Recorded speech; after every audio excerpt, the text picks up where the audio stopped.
Here's something that should not make sense, but it does. Right now, across America, Canada, the UK, and Australia, there are people earning six figures who cannot cover a $2,000 emergency without going into debt. Not people who lost their jobs. Not people who never caught a break. Lawyers, engineers, nurses, teachers with promotions, managers who just got their third raise.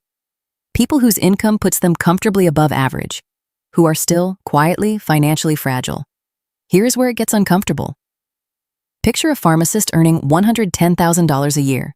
Nice apartment, new car, vacations twice a year. Looks like she's winning.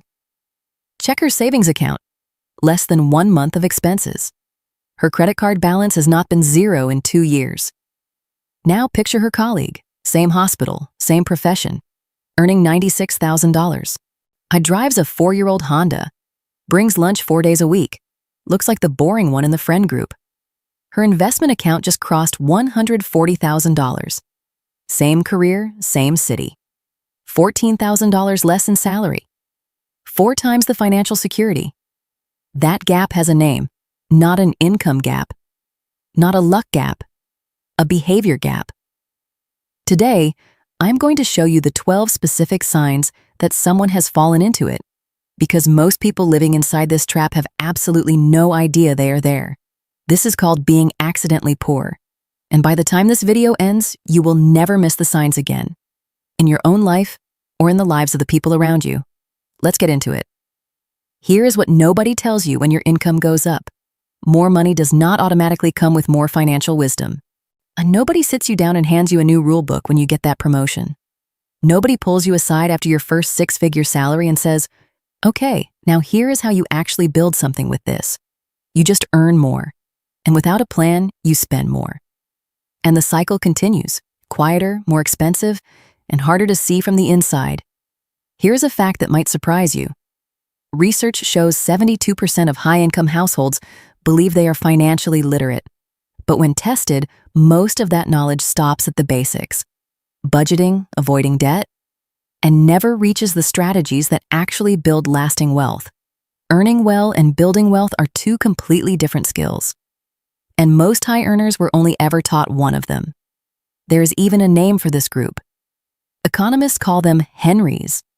High earners, not rich yet, and there are more of them than you think, across America, Canada, the UK, and Australia.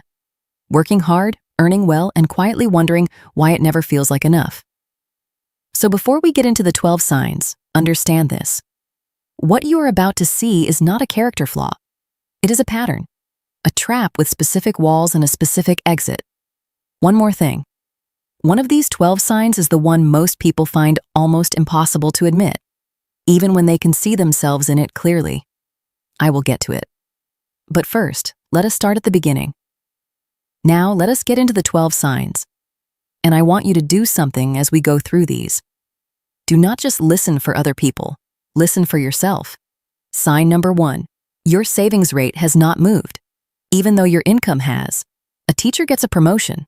High goes from $58,000 a year to $74,000. $16,000 more every year. She is excited. She deserves it. She worked hard for it. 6 months later, nicer apartment, newer car, eats out more, treats herself to things she used to say she could not afford. And her savings account? Grew by exactly 0. Not because she is irresponsible, because every dollar of that raise found somewhere to go before she even thought about saving it. Here is the math that stings.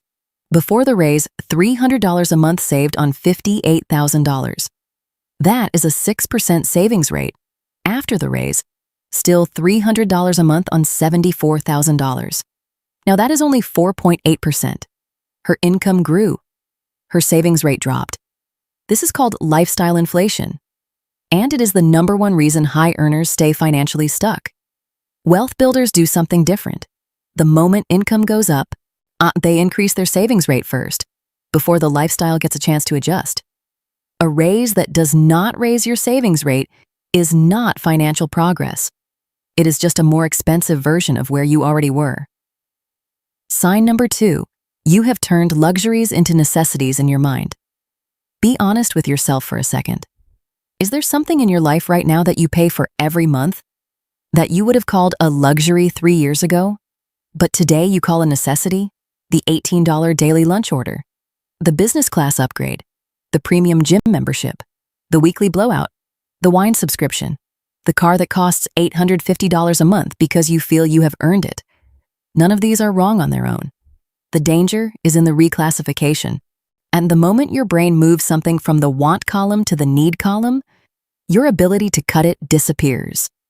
And when your ability to cut disappears, your financial flexibility disappears with it.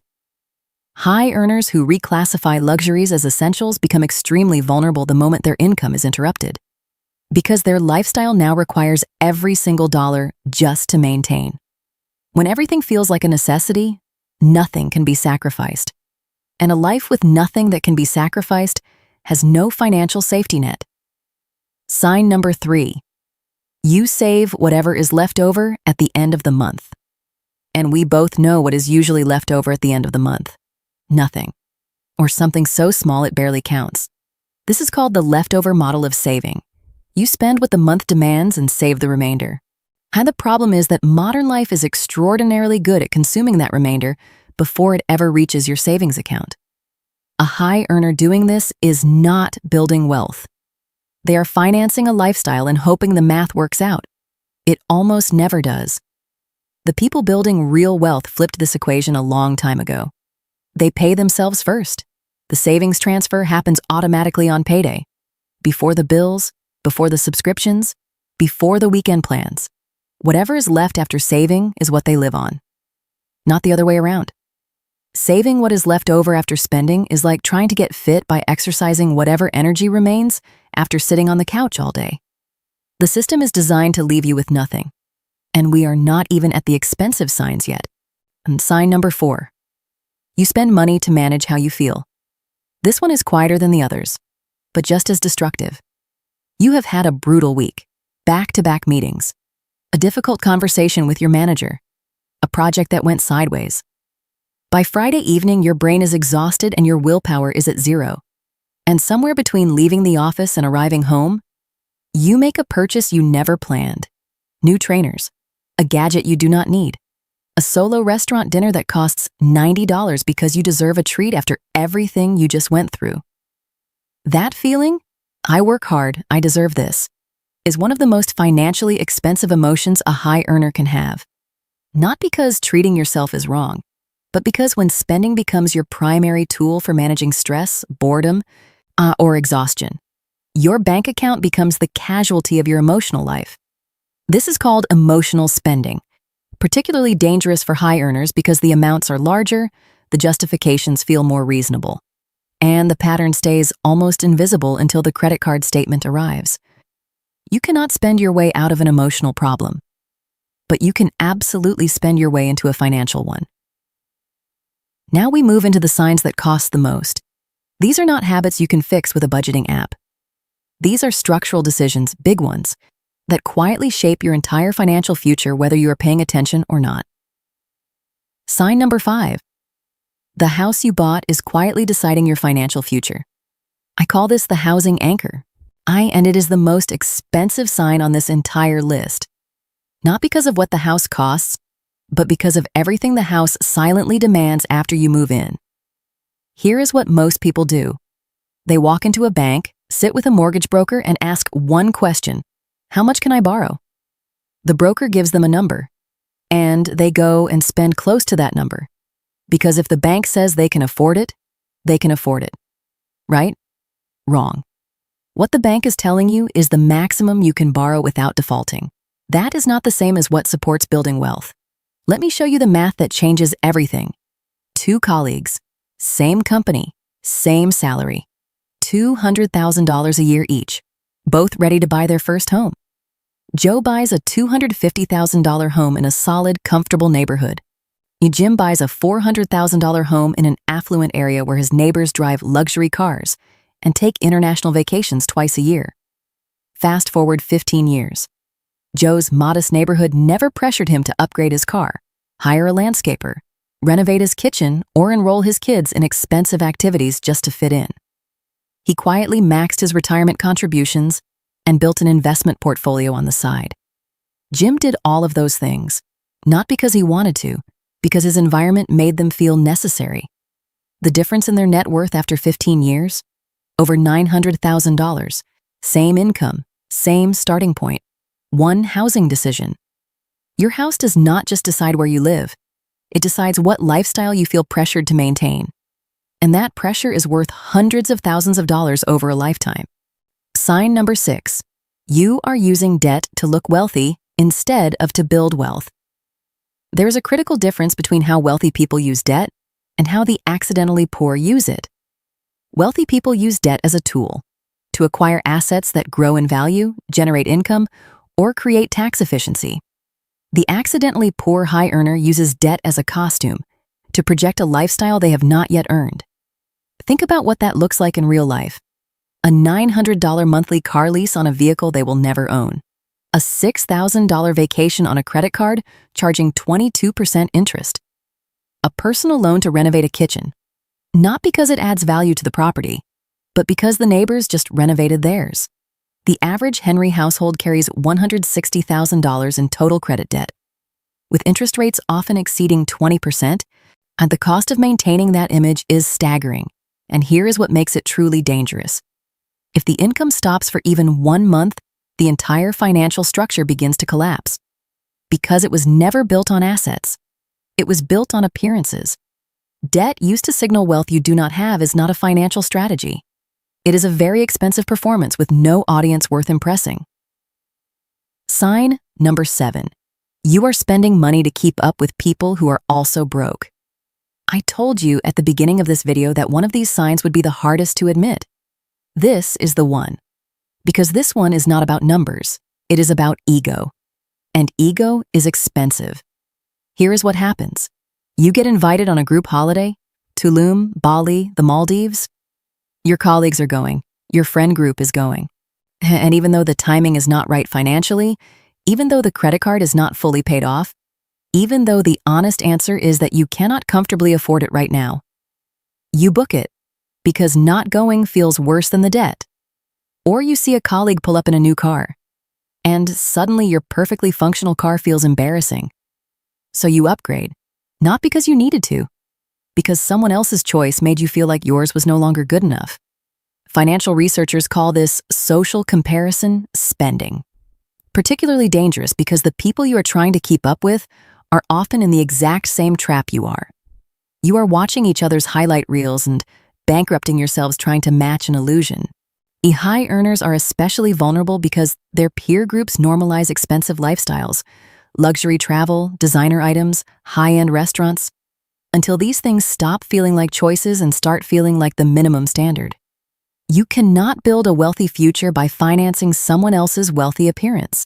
And most of the people you are trying to impress are doing the exact same thing. Sign number 8. You are paying a hidden tax to look the part at work. I call this the professional image maintenance tax, and it is one of the most socially accepted forms of financial drain that exists. The lawyer who feels she must drive a BMW to meet clients. Even though her clients do not care what she drives, they care how she handles their case. And the consultant who books business class because coach feels inconsistent with his title. Even though the meeting on the other end of that flight will determine nothing based on how he arrived. The doctor, the executive, the manager spending thousands every year on clothing, grooming, dining, and appearances. Because their profession seems to demand a certain image. And here is what makes this sign particularly painful. Many of these professionals spent their entire 20s in school or in low-paying entry-level positions, financially deprived for years. So the moment the income arrives, the spending arrives with it, fast, justified, and relentless. Not because they are reckless, because they finally feel they have earned the right to look like what they worked for. But looking like success and building success are two completely different financial strategies, and only one of them actually works. The most expensive thing a high earner can buy is the appearance of wealth they have not yet built, because it crowds out the very investments that would have made it real. The next 4 signs are quieter than these. You will not see them coming as easily, and that is exactly what makes them dangerous. These next 4 signs are the ones most people never catch, not because they are complicated, but because they are small enough to ignore. And in personal finance, the things small enough to ignore are often doing the most damage. Sign number 9. Your small daily habits are draining your wealth. One automatic transaction at a time. Think about your morning for a second. You wake up and you order a premium coffee, $7. You fill up with premium fuel because it feels better for the engine even though your car manual never asked for it. That is 40 cents extra per gallon every single time. On the way home, you order dinner through a delivery app. $14 meal, $5 delivery fee, $3 tip, $2 service charge. That is $24 for a meal that cost the restaurant $10 to make. None of these feel like financial decisions. They feel like Tuesday. But here is what Tuesday actually costs. That daily coffee alone, $7 every working day, is $1,820 a year. The delivery habit 3 times a week adds another $3,744 annually. The premium fuel surcharge adds over $600 a year. Together, these 3 automatic behaviors cost over $6,000 annually. Not in one big decision, in dozens of small ones that never triggered a single moment of financial awareness. The wealth builder is not necessarily skipping the coffee, but they are conscious of the pattern.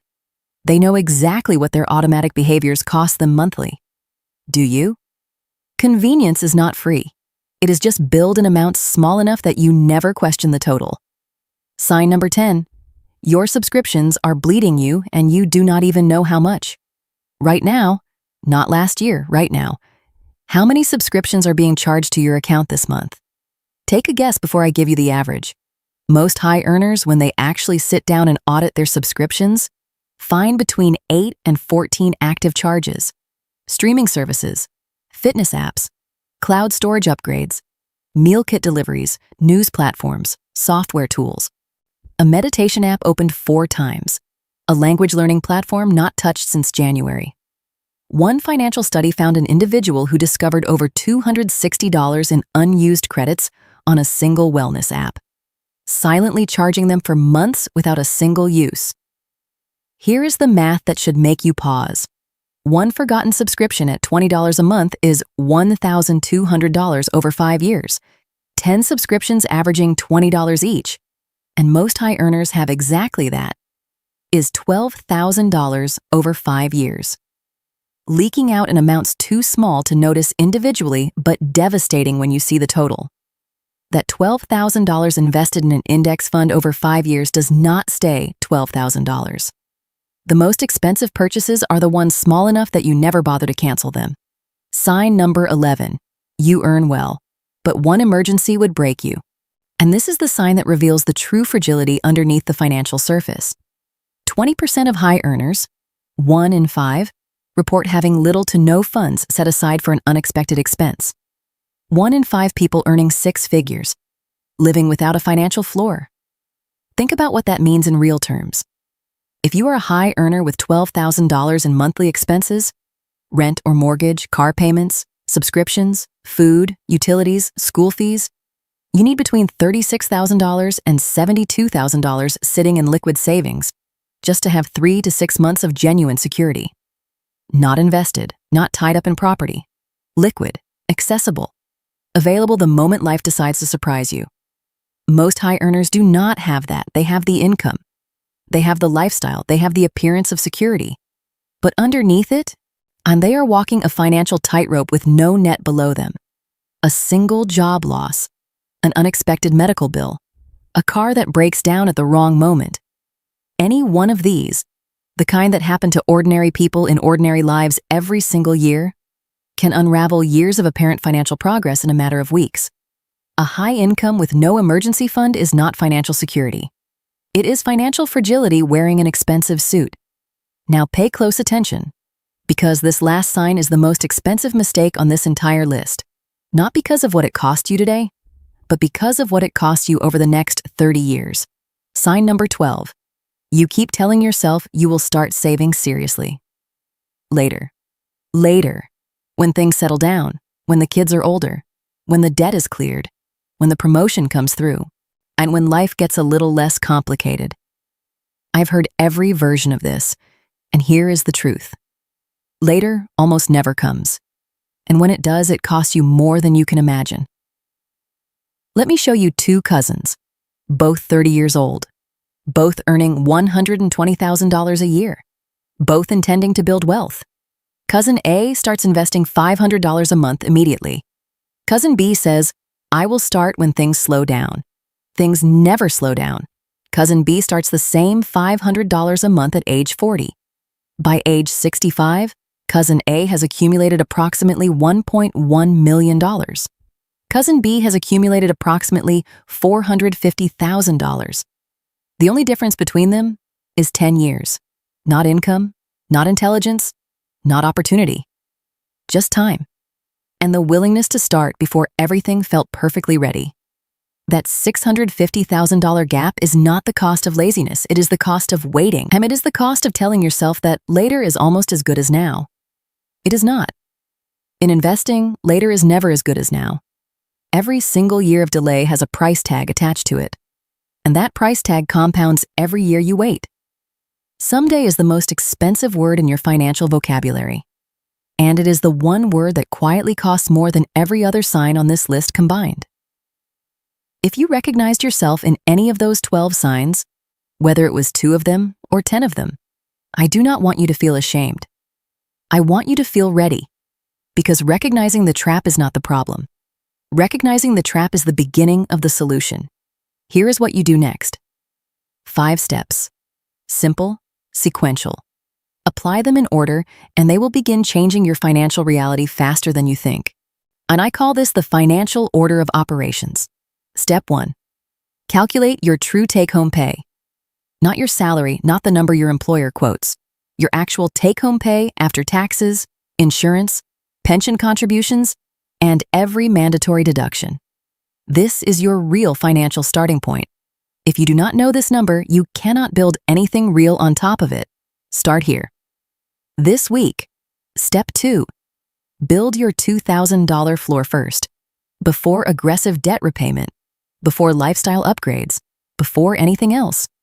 Research shows that having a minimum cash buffer of $2,000 reduces weekly financial stress by 75%. This is not your full emergency fund. This is your financial foundation, the floor beneath which your finances should never fall. Open a separate savings account if you need to. Name it your floor. Fund it first. For Step 3, apply the 50% rule. To every income increase, this one will change your life. This is the rule that breaks the lifestyle inflation cycle permanently. Every single time your income goes up, a raise, a bonus, a tax refund, a side income payment, a company RSU payout, 50% of that increase goes immediately to savings or debt reduction. Before you touch it, before the lifestyle adjusts, before your brain starts making plans for it. The other 50%? Enjoy it, spend it. You earned it. But the first 50% goes to your future self before your present self gets a vote. This one rule applied consistently is the difference between a high earner who builds wealth and a high earner who simply earns more and spends more for the rest of their career. Step 4. Set a savings rate target, not a savings dollar amount. Stop saying you want to save $500 a month. Start saying you want to save 20% of everything you earn.